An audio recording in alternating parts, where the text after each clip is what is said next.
Well, last night it happened, what I've been talking about for the last week, that you could wake up and things not work. The Japanese stock exchange actually collapsed last night.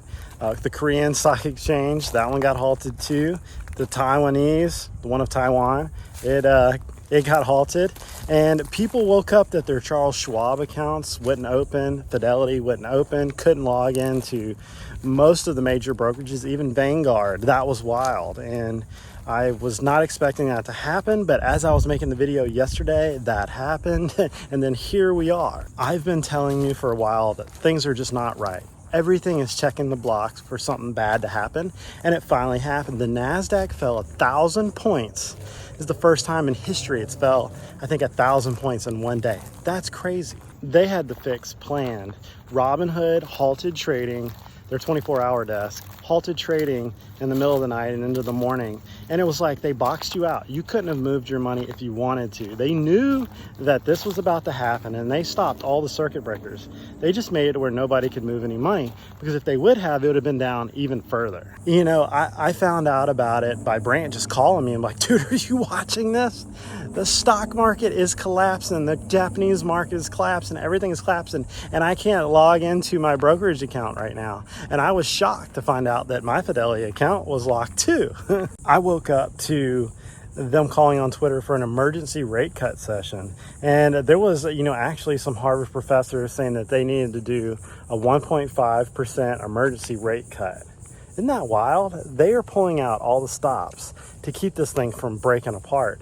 And I couldn't have called it at a better time, because it legitimately did happen. It also didn't help that Warren Buffett sold half of his Apple stock, right at the right time, and just amassed this humongous cash hoard. I think he cashed out 88 billion with a B, and then he's got a stockpile of $277 billion to go shopping. All at the right moment, who would have thunk? And listen to this. Biden's economic director happened to quit the day before this whole thing happened. You can't tell me this isn't planned. Also, today that it happened, the U.S. Supreme Court just said, you know what, we're not gonna extend or delay the Trump sentencing in the hush money case. The only other political candidate of a major party in a two-party election, they could send to jail before the election, or to prison, whether you like him or not. This is a really bad situation across the board. Right now, Iran just hit Al-Assad Air Base in Iraq, where I used to be, and it's on fire. The Israelis are expecting to get bombed tonight. That's kind of wild. And you just can't keep checking more boxes than you are right now. I'm actually down here in Navy Point. That's Naval Air Station Pensacola entrance. This is the water. It's beautiful down here. Got the golf cart sitting up there. But the gnats are killing me while I'm trying to film this. It's beautiful though. Also, what makes this even weirder is right when the market was crashing, Lockheed Martin, the DoD contractor, just happened to have a spike. Everybody just piled into it, the big guys. And it just says, we're ready for war, everybody. That's what's fixing to happen. Because every time you have an economic downspin, the only way to really get it out, the only way our politicians know how to do this, is to go to war. Also, I don't know if you're tracking that England is in a full-blown mess right now. Riots everywhere. Looks like a civil war. It's like there's just turmoil everywhere. Makes me think, where are we headed? Comment down below what you think. Email me what you think is going on in our economy and in the world right now. Are we going to see a collapse? Are we going down another 1,000 points in the NASDAQ?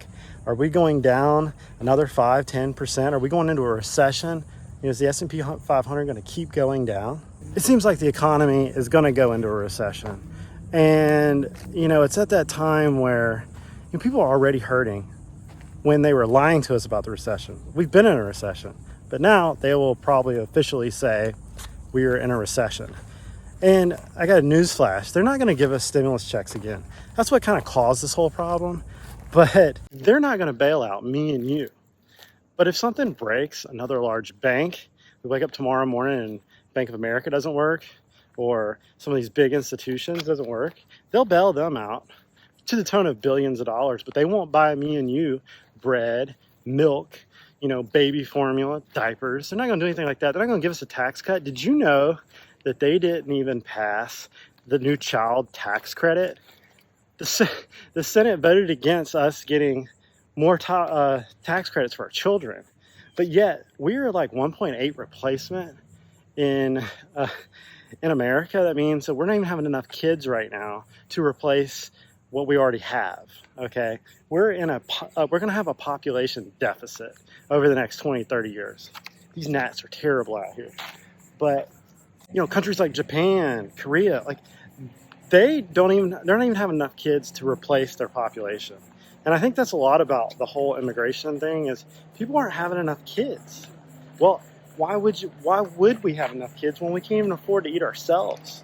But yet, how do we pay for childcare? As somebody that has kids or has a kid, there's so many expenses.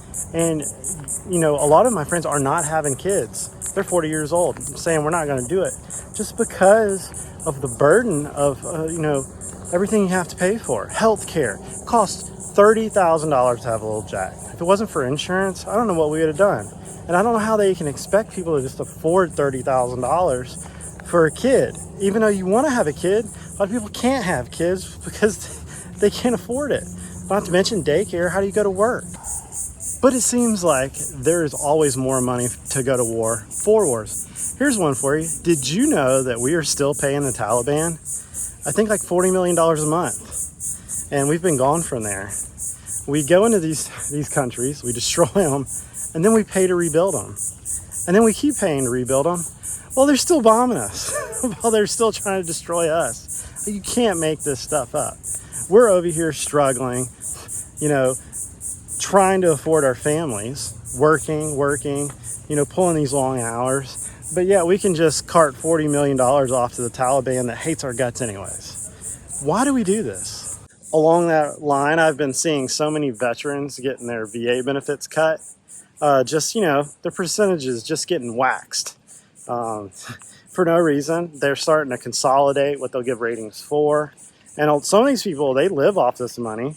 And they're feeding their families. But yet we'll cut those guys, but we'll give the money to the Taliban. I feel like I just walk around all day saying, am I the only one that thinks this stuff? Am I the only one that says, why? Why is it like this? Like, the average car payment in America is $1,000 a month. Like, how do you do that times 2? With a family, with a mortgage, health insurance, daycare, all these things. But I guarantee you they'll raise our taxes. And I just, the frustration of these things. In conclusion, Jack, what do you think is going to happen? Like, what is the method to all this ranting? Well, I am just trying to, get my opinion over to maybe help educate or help, people understand what's going on. Or if you haven't even heard about these things because the news is not going to talk about them. I think we're going to have more pain. And I'm making these videos to get y'all ready to, help, get my thoughts across over to y'all out there if you're not tracking these things. We're in for more pain. You got to prepare yourself. Make sure you have multiple institutions, multiple banking institutions. Make sure all your brokerage money is not in one spot because you might get locked out. And if one of these banks go down, make sure all the mortgage money, all the money to survive for a little while is not all in the same bank. Have 2 or 3 banks. If you've got more than $250,000, whatever your FDIC limits are, spread it out. Because we're seeing these brokerages and these banks starting to do some funny business. What'd they do last night? They just locked us out and said, sorry, no access to your money. Here's the thing. The money in the bank is not yours. It's an IOU from the bank. Same with the brokerage company. That stock is an IOU to you. It's not your stock. You're just a custodian. They're just holding it for you. So remember, they can lock you out of these accounts. And, if they go into bankruptcy or anything, well, you're just going to have to sit there until they decide to fund you, which could take a long time. I see 2 things. Either more pain and we keep going down, or they are going to admit defeat, the Fed is, and do an emergency rate cut. Might be a little, might be a lot. If they don't, we're going to see some things break. Housing market's next. And we're already seeing it with interest rates and everything I talked about in the video yesterday and the day before. Go check those videos out. Don't forget to comment, like, and subscribe. Tell me your thoughts. I like hearing what you got to say in the comment section. And I'll leave you with this. War's coming somewhere. Something is about to happen. Be prepared. Be cognitive if you're getting on an aircraft or you're going anywhere abroad. Just make sure that you have a backup plan. Make sure if you get stuck at an airport, you always know which way to get out of the airport. You can get in a car and get to civilization however you want to go. Just like when Brant was almost stuck on his way to Iceland the other day. Got to know which way's home. If you got to rent a boat, you get in a boat and you get back to where home is. But just remember, we're going to get through this. We're going to stay positive, but we're going to have a plan. We're going to stay positive and we're going to be cognitive of the things that can happen. If you have any family members in Israel, pray for them because it's going to be wild over there. And we need to stay vigilant here at home and make sure everything is dress right dress. I'll see you guys on the next video.